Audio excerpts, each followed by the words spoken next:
నమస్తే, నేను డాక్టర్ హరీష్ తెనేటి. ఈ మధ్య కామన్గా చూస్తున్నాము, సూయిసైడ్లు పెరిగిపోతున్నాయి. సూయిసైడ్లతో పాటు కొంతమంది వాళ్ళ పిల్లల్ని కూడా చంపేసి, వాళ్ళు చచ్చిపోతూ పిల్లల్ని కూడా చంపేస్తూ ఆత్మహత్యలు చేసుకుంటూ సూయిసైడ్ అండ్ ఫిలిసైడ్ రెండూ చేస్తున్నారు. వాళ్ళతో పాటు వాళ్ళ పిల్లల్ని కూడా వాళ్ళతో పాటు తీసుకెళ్ళిపోతుంటారు. పిల్లల భవిష్యత్తు ఏమవుతుందో అని. ఈ మధ్య ఒక అతన్ని చూసాము న్యూస్లో, వాళ్ళ పిల్లల భవిష్యత్తు ఏమవుతుంది, వీళ్ళ ఉంటే ఎలా సొసైటీలో పెరుగుతారు అని చెప్పి పిల్లల్ని చంపి ఆత్మహత్య చేసుకున్నారు. సో ఇలాంటివి చూస్తుంటే చాలా ఆశ్చర్యం వేస్తుంది. ఎందుకంత తొందరపాటు నిర్ణయం తీసుకుంటారు? ఒక మనిషిని చంపి చచ్చిపోయేంత బాధలు ఏముంటాయి మనిషికి అని ఆశ్చర్యం వేస్తుంది. కానీ ఇది వాళ్ళ మైండ్లో, వాళ్ళ దృష్టిలో నిజము ఇలాగే ఉండాలి, ఇదే కరెక్ట్ అనేటట్టుగా తయారవుతారు. అండ్ ఈ మధ్య వింటున్నవి అంటే మా ఉద్యోగం అలాంటిదేమో, చాలామంది కష్టాలు చెప్తూ తల్లిదండ్రులని మాట వినని పిల్లలు, తల్లిదండ్రుల్ని చాలా నీచంగా చూసే పిల్లలు, నువ్వు ఏం చేసుకుంటావో చేసుకోపోరా అనే పిల్లలు, నువ్వు ఎలా చేసినా సరే నేను ఇలాగే మొండిగా ఉంటాననే పిల్లలు ఎక్కువైపోతున్నారు. ఇది యాజ్ ఎ సొసైటీ మనం ఆపకపోతే, యాజ్ ఎ సొసైటీ మనమందరము కలిసి దీన్ని ఆపకపోతే త్వరలోనే దీని గురించి చాలా చాలా బాధలు మనం చూస్తాం. ఇప్పుడు అదర్ కంట్రీస్లో తయారైపోయింది, ఇప్పుడు మన కంట్రీలో కూడా వచ్చేస్తుంది తొందరగా. అందుకని పిల్లలకి పెద్దవాళ్ళ మీద గౌరవం, అల్టిమేట్గా పెద్దవాళ్ళ డెసిషన్ బాగుంటుంది అనే ఒక విజ్ఞతని మనం పిల్లలకి ఇవ్వాలి. చదువుకున్న పిల్లలు కొంత ఎక్కడో రేర్గా పేరెంట్స్కి ఏదో కాస్ట్ ఫీలింగ్ ఉందని మర్డర్లు చేయడము, ఇలాంటి మూర్ఖులు ఉంటారేమో కానీ బేసిక్గా కొంచెం చదువుకుని, కొంచెం తెలివి ఉండి, కొంచెం మంచి పరిస్థితిలో ఉన్నవాళ్ళు కూడా సూయిసైడ్లు చేసుకుని, మర్డర్లు చేసుకుని, తల్లిదండ్రుల మాట వినకుండా ఇంట్లోంచి దొంగతనాలు చేసి, మీరు ఏం చేసుకుంటారో చేసుకోండి అని రూమ్లోకి వెళ్ళి ఆత్మహత్యలు చేసుకుంటా అని బెదిరించి, ఇలాగ పిల్లలు చాలా తప్పుదారి పడుతున్నారు. అలా తప్పుదారి పట్టకుండా ఉండాలి అంటే మనము యాజ్ ఎ సొసైటీ మనమందరము కూడా రియాక్ట్ అవ్వాల్సిన సిచ్యువేషన్ ఇది. ఇంకొక వెరీ ఇంపార్టెంట్ పాయింట్ ఏంటంటే, ఇలా జరుగుతున్నప్పుడు మనకి సినిమాలు, మీడియా ద్వారా కూడా కొంత ఆ కేర్లెస్నెస్ యాటిట్యూడ్, అయితే ఏంటి నా లైఫ్ నేను బ్రతుకుతా, నేను ఇట్లాగే ఉంటా, నువ్వెవడివి నన్ను ఆపడానికి, ఈ టైప్లో కేర్లెస్ యాటిట్యూడ్ ఒకటి జనరేట్ చేసుకుంటున్నారు. అది చాలా గొప్పగా సినిమాల్లో నేను నా ఇష్టం వచ్చినట్టు ఉండడం చాలా గొప్పది అన్నట్టుగా చూపిస్తున్నారు. నీ ఇష్టం వచ్చినట్టుగా ఉండడం నీకు ఎంత గొప్పదో, ఇతరులని బాధ పెట్టకుండా ఉండడం అంత గొప్పది. ప్యాషన్, కంపాషన్, తర్వాత మనకి సెల్ఫ్ లవ్, ఇట్లాంటివి చాలా చాలా జాగ్రత్తగా వాడుకోవాలి. ఇది బాగా ఇంపార్టెంట్గా గుర్తుపెట్టుకోవాలి. ప్యాషన్, సెల్ఫ్ లవ్, లేకపోతే నా లైఫ్ నా ఇష్టం, మై లైఫ్ మై రూల్స్, ఇట్లాంటివన్నీ చాలా కేర్ఫుల్గా గుర్తుపెట్టుకోవాలి. ఇలా సూయిసైడ్లు చేసుకుంటున్నప్పుడు ఒక తండ్రి పిల్లల్ని చంపేసి చచ్చిపోవడం కానీ, తల్లి అలా చచ్చిపోవడం కానీ, గర్భవతి అయి ఉండి వాళ్ళు సూయిసైడ్లు చేసుకోవడం కానీ చేస్తున్నారు అంటే ఇది వెరీ ఇంపార్టెంట్. మనం గుర్తుపెట్టుకోవాల్సిన 4-5 ఇంపార్టెంట్ కాంటెక్స్ట్లు. ఫస్ట్ వచ్చేసి మెంటల్ హెల్త్.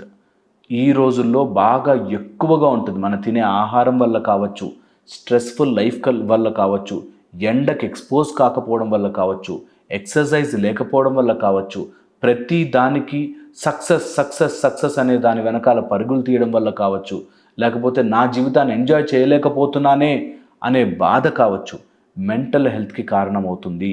మెంటల్ హెల్త్ దెబ్బ తీసుకునే ప్రాబ్లమ్స్ వస్తాయి. So very important, mental health చూసుకోండి. సెకండ్, ఎప్పుడైనా ఇట్లాంటివి మీ మైండ్లోకి వస్తే, ఎక్కడైనా ట్రామా కానీ స్ట్రెస్ కానీ ఉంటే ఎక్కువ అవుతాయి. స్ట్రెస్ఫుల్ సిచ్యువేషన్ నుంచి బ్రేక్ తీసుకోవడం అలవాటు చేసుకోండి. నిజంగా ఆలోచించి స్ట్రెస్ పెరిగిపోతుంటుంది. అలా పెరుగుతోంది అని మీకు తెలియగానే బ్రేక్, హాల్ట్ ఇట్. ఒకరోజు బ్రేక్ తీసుకోండి, నష్టం ఏమీ జరగదు తెలుసా. మీరు బ్రేక్ తీసుకున్నంత మాత్రాన ఈ సృష్టికి వచ్చే మార్పు, మీ జీవితానికి వచ్చే మార్పు ఏమీ ఉండదు. ఇది నిజము. ఇది బాగా గుర్తుపెట్టుకోవాలి. నెక్స్ట్ వచ్చేసి, ఈ మధ్య కామన్గా సూయిసైడ్ చేసుకోవడానికి గల కారణం రిలేషన్షిప్ ఇష్యూస్. బంధాలు, బాంధవ్యాలు, వీటిలో నచ్చకపోయే ప్రాణాలు తీసుకునేంత ఏదీ లేదు అన్నది గుర్తుపెట్టుకోవాలి. దీంతో పాటుగా 4th కేటగిరీ ఉంది, సైకోసిస్ ఎక్కువ అవుతుంది. సైకోసిస్ అంటే ఎక్స్ట్రీమ్ బిహేవియర్ అనమాట. తల్లిదండ్రులనే చంపడానికి, పెళ్ళాన్నే చంపేయడానికి, పిల్లల్నే గొంతు పిసికి చంపేయడానికి సైకోటిక్గా తయారవుతున్నారు. ఇలాంటి సైకోటిక్ బిహేవియర్ ఉంటే గమనించండి, గుర్తుపట్టండి, వెంటనే మీరు హెల్ప్ తీసుకోండి, భయపడద్దు, హెల్ప్ తీసుకోండి. ఎప్పుడైనా అట్లా మొన్న ఈ మధ్యనే ఒక బాబు తల్లి మీదకి కత్తితో వెళ్ళాడట, నేను చంపేస్తా అని. అలాంటివి ఏమైనా ఉంటే, అయ్యో నా కొడుకు ఇలా అవుతున్నాడేంటి, ఇలా మాట్లాడుతున్నాడేంటి అని మీరు జాలి చూపిస్తూ ఉంటే అది తర్వాత పెరుగుతుంది. అందుకని హెల్ప్ తీసుకోండి, సైకియాట్రిక్ హెల్ప్ తీసుకోవాలి. కోపము, ఎక్స్ట్రీమ్ కోపం వెళ్ళిపోయి అదొక టైప్ ఆఫ్ పిచ్చిగా మారుతుంది అంటే కంపల్సరీగా డాక్టర్ హెల్ప్ తీసుకోవాలి, దీన్ని నెగ్లెక్ట్ చేయొద్దు. ఓకే, నెక్స్ట్ వచ్చేసి ఇలాంటివన్నీ జరుగుతున్నాయి. సూసైడ్లు జరగడానికి గల ముఖ్య కారణం ఇంకోటి భయం, ఫియర్ ఆఫ్ లైఫ్. జీవితమే భయంగా మార్చుకుంటే నిజంగా ఏం చేయాలో తెలియక సూసైడ్ చేసుకుంటారు. వాళ్ళని వాళ్ళే కాకుండా పిల్లల్ని కూడా, వాళ్ళ భవిష్యత్తు ఏమవుతుందో అనే భయం. నా మాట విని క్లియర్గా గుర్తుపెట్టుకోండి, భయము ఎవరు పడుతున్నారు అన్నది మీరు ఐడెంటిఫై చేయగలిగితే మీకు భయం మాయమైపోతుంది. భయము ఎవరు పడుతున్నారు, నాతో నేను బ్రతకలేకపోతున్నాను అని ఏం చెప్తోంది మీతో? నాతో నేను బ్రతకలేకపోతున్నాను. ఈ నాతో ఏంటి, ఈ నేను ఏంటి?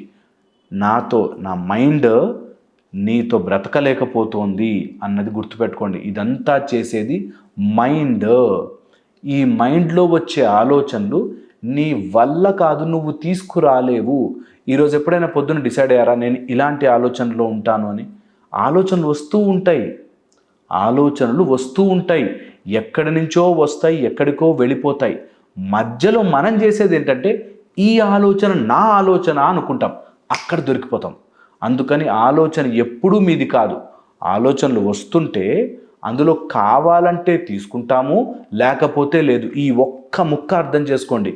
ఆలోచనలు మీరు తెప్పించుకోలేరు, ఆలోచనలు మీరు ఆపలేరు. పొద్దునే కూర్చుని నాకు చెడ్డ ఆలోచనలు రావాలి అని అనుకోము, కానీ ఆలోచన వస్తుంది. వచ్చిన దాన్ని ఈ ఆలోచన నాది అని అనుకోవద్దు. ఎందుకంటే నిద్రపోతున్నప్పుడు కలలో బోలెడు ఆలోచనలు వస్తాయి. మీరు ఎప్పుడు అంటారు నాకు ఒక కల వచ్చింది అంటారు, కానీ నేను కల తెప్పించుకున్నాను అని అనుకోరు. ఓకే, మీరు తెప్పించరు, ఏ ఆలోచన మీరు తెప్పించరు. మీకు ఆలోచనలు వస్తూ ఉంటాయి, అందులో నచ్చినది తీసుకోండి, నచ్చనివి వదిలిపెట్టండి. సముద్రములో నీళ్లు వెళ్ళిపోతున్నట్టుగా, ప్రవాహంలో నదిలో నీళ్లు వెళ్ళిపోతున్నట్టుగా అలా ఆలోచనలు వెళుతూ ఉంటాయి. వాటిని ఆపడానికి ప్రయత్నించద్దు, అవి నా ఆలోచనలు అనుకోవడానికి ప్రయత్నము చెయ్యొద్దు. ఎప్పుడైతే ఈ ఒక్క ముక్క అర్థమైపోతుందో మీరు రియలైజ్ అయిపోయిన బీయింగ్స్ అయిపోతారు. రియలైజేషన్ వచ్చేస్తుంది మీకు, ఇక ఏ సాధనలతో పని లేదు. ఇది గుర్తుపెట్టుకోవాలి. ఎప్పుడైతే మీకు ఈ చిన్న గ్యాప్ గుర్తుకు రాదో మీరు నిజంగా సఫర్ అవుతూ ఉంటారు, ఆలోచనలతోనే సఫర్ అవుతుంటారు. So very important. ఈ రోజు నుంచి మీకు ఎప్పుడైనా suicidal thoughts, bad thought, negative thoughts వస్తున్నాయంటే ఈ థాట్ ఎవరికి వస్తున్నాయి అన్నది గుర్తుపెట్టుకోండి.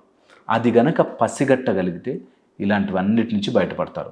ఫియర్, ఎప్పుడైనా భయం దగ్గరికి వస్తుందంటే 10 సెకండ్ షేక్ ఆఫ్ అని ఒక రూల్ ఫాలో అవ్వండి. 10 సెకండ్స్ బాడీని మొత్తం షేక్ చేయండి. 10 సెకండ్స్, 10 సెకండ్లు మీకు చూస్తుండగానే ఆలోచన వెళ్ళిపోతుంది. ఆర్ ఇంకొక మెథడ్ ఇస్తాను మీకు. ఎప్పుడైనా నెగిటివ్ ఆలోచనలు, సూసైడల్ థాట్స్, భయం ఆలోచనలు వస్తే ఈ ఫింగర్స్ యొక్క ఇందులోనూ పాదాల యొక్క కింద సోల్ దగ్గర మీకు ఒక టైప్ ఆఫ్ చిమ్ చిమ్ చిమ్ చిమ్ చిమ్ చిమ్ చిమ్ అన్నట్టుగా ఉంటుంది. మీరు ఎప్పుడైనా అట్లాంటి సూసైడల్ థాట్స్, బ్యాడ్ థాట్స్, భయం థాట్స్ వస్తున్నాయంటే మీ ఫోకస్ అంతా మైండ్ని ఈ పామ్ యొక్క ఎడ్జెస్ మీద, పాదాల యొక్క ఎడ్జెస్ మీద ఫోకస్ని తీసుకెళ్ళండి. మీకు తెలియకుండానే ఒక చిన్న శక్తి, ఇలా చెయ్యి ఇలా దగ్గరికి పెడితే తెలియకుండానే ఒక శక్తి ఉంటుంది.